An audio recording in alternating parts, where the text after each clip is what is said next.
පිස් නේද මහත්තයා හිතාගන්නකෝ වැඩේ වුණා කියලා.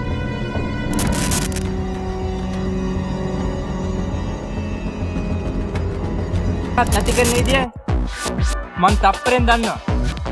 හැබා උඹ මේ කරන්නේ වැලි කතරක ඊය තෙයියාවක් හොයාගෙන දුවන එක විතරයි. ඉනීමක්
ඊළඟ මම බැලුවා මොකද මේ පැත්ත පලාද පේන්නේ නැති කියලා.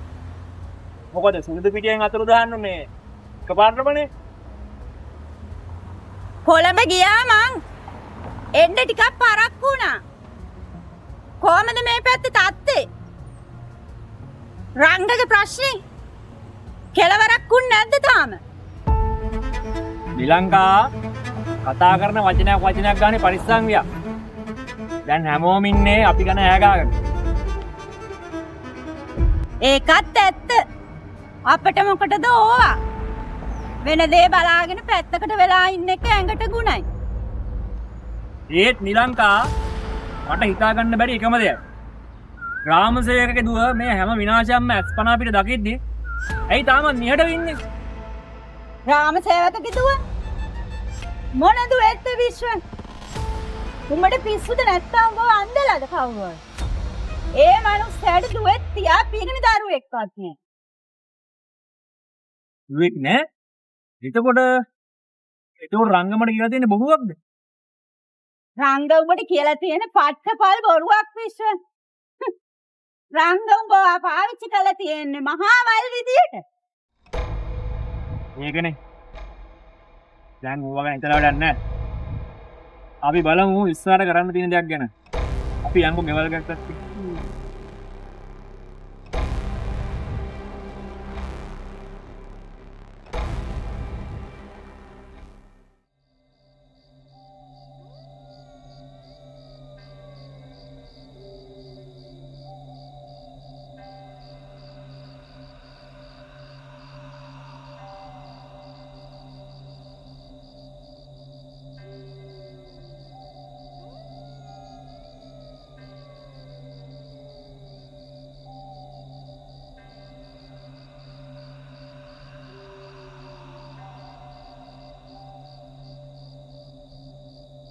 හැබැයිට මහත්තයා රංගාට මොකද වෙන්නේ නැත්තේ? ග්‍රාමසේවක මහත්තයා රංගාව මැරුවවත්ද? මට නම් හිතා ගන්න බෑ මහත්තයා වුණු දෙයක්. අන්දබාලි හිතා ගන්න බෑ වෙච්ච දේ ගැන. ග්‍රාමසේවක රංගට එහෙම දෙයක් කරයිද? හැම දෙයකටම ඉතින් රංගානේ. ඉතින් එහෙම දෙයක් කරයි කියලා හිතන්න අමාරුයි.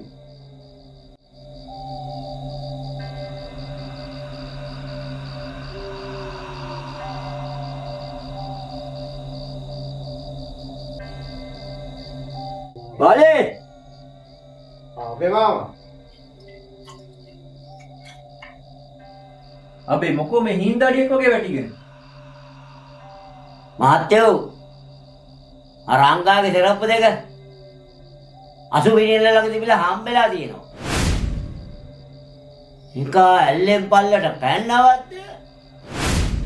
ඒත් මහත්තයෝ පැන්නනම් මිනිහ කොට දාන්න එපා. අර ගාම සේවකයා මේකව තල්ලු කරා නම් ඒ දෙයම වෙන්න එපා. මට හිතා ගන්න බෑ මහත්තයෝ මොකද්ද වෙන්නේ කියලා. එතකොට මහත්තයා මොකද මේ පොලිසියෙන් නිහඬ? ඕවා අර ග්‍රාම සේවකයාගේ කෙම. අබේ අපිවත් මේ ගැන ටිකක් හොයලා බලමු. මොනවා වුණත් රංග ගමේ මිනිහානේ. මොනවා වුණත් මහත්තයෝ ඇත්ත වලදාන්න බෑ.